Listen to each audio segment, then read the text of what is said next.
Merci. Je vous propose de passer au premier point de l'ordre du jour. C'est M. Sartori qui nous présente le rapport sur le foncier.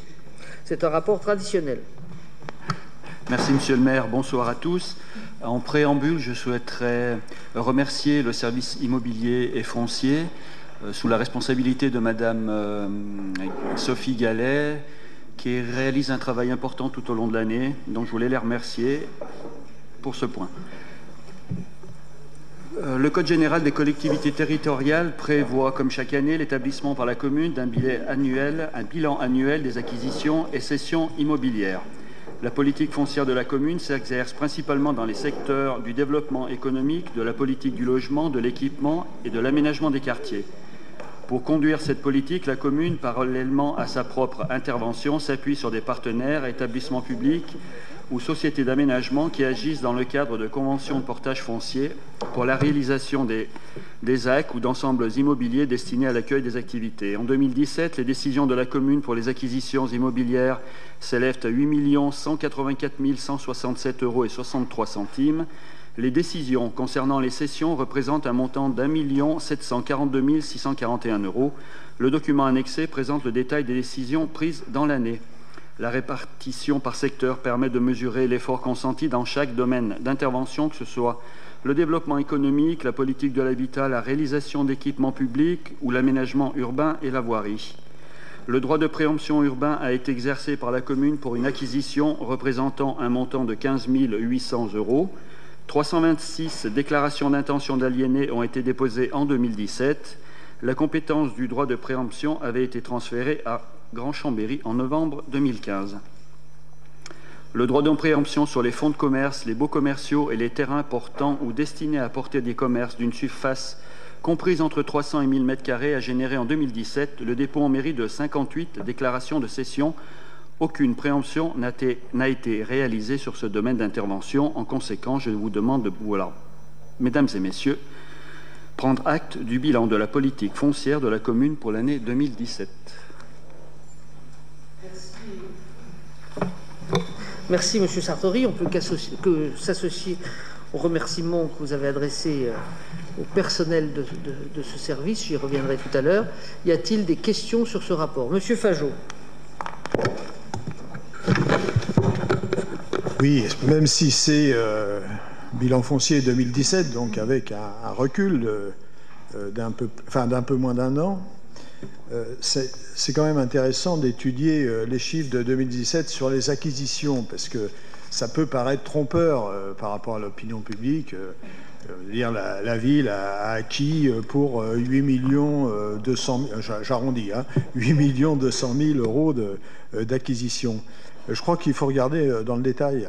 Et donc ça se divise quand même sur 3 opérations majeures pour 7,8 millions. Donc ça relativise totalement ces acquisitions, puisqu'il y a le rachat à Grand Chambéry du parking de la Cassine pour un peu plus de 4 millions. Il y a l'achat pour le centre funéraire pour 160 000 €. Et c'est sur le dernier point, sur le multi-accueil de... C'est quoi ce truc? Sur le multi-accueil de la Farandole. Et c'est vrai que quand on regarde un an après, je m'interroge sur le montant de l'acquisition et surtout du prix du mètre carré. Alors si j'ai bien lu, ça fait quand même 3 millions, un peu plus de 3 millions pour d'acquisition, d'achat du terrain de la Farandole pour 1000 m². Je trouve que c'est quand même, ça fait cher le mètre carré. Ça fait plus de 3000, j'ai pas fait le compte, mais ça fait près de 3072 € le mètre carré. Alors quand on voit que, bon, par exemple, on a racheté à Cristal Habitat un bout de terrain pour le centre funéraire à 160 000 € pour, pareil, à peu près la même superficie, 1000 m². Voilà. Alors, bon, c'est vrai, qu'est-ce qui fait que, quand même, ce prix, quand même, qui paraît quand même assez exorbitant, à moins que je me trompe, mais vous allez me répondre, que voilà, c'était une question importante. Et ce que je voulais dire, bon, c'est pour relativiser quand même le montant des acquisitions, puisque les acquisitions en elles-mêmes, si on enlève ces 3 opérations, montent à 400 000 € à peu près. Voilà, c'est pour dire. Sur le reste, sur les cessions, bon, bah, je crois que vous êtes, on l'a déjà dit maintes fois, ça vaut le coup de le répéter. Je crois que vous êtes quand même dans une démarche de vente du patrimoine chambérien. Bon, alors là, on est toujours sur des montants d'à peu près 2 millions d'euros. Cette année, on verra les chiffres bientôt, à la fin de l'année. Au début de l'année, on sera à peu près même truc, peut-être un peu plus, mais vous êtes quand même sur un volume de vente quand même aussi important du patrimoine chambérien. Mais c'est ma question est essentielle sur l'acquisition pour construire la farandole.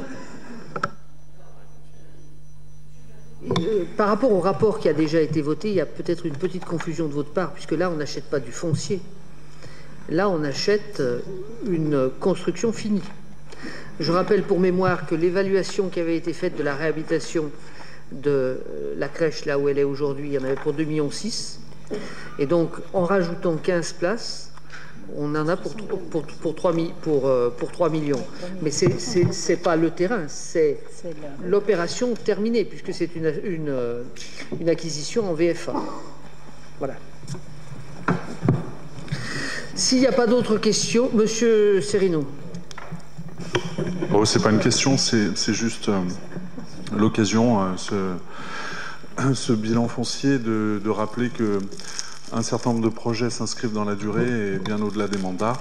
Et c'est pour moi l'occasion de rappeler aussi la mémoire d'un ancien directeur général des services techniques, puisque vous l'avez fait à propos de Luc Létoffé, Jean Robert, qui est décédé donc il y a une quinzaine de jours, même pas une dizaine de jours. Voilà, je voulais juste, dans la continuité des mots que vous aviez eus, rappeler la mémoire de Jean Robert, qui a eu beaucoup d'engagement sur un certain nombre de dossiers qui ne sont pas seulement ceux qui sont fléchés sur le bilan foncier de cette année, mais il me semblait important de pouvoir faire état de sa mémoire ici. Merci. S'il n'y a pas d'autres questions sur ce rapport, Monsieur Dupassieux.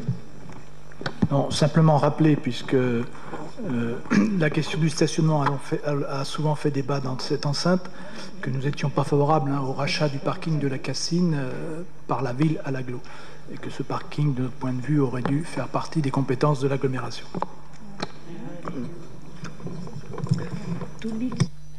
Bien. Bah, écoutez, je vous renvoie aux interprétations qui nous ont été faites, y compris par la Chambre régionale des comptes. Voilà, sur les compétences de la ville et de l'agglo, puisque la Chambre l'a écrit dans son rapport.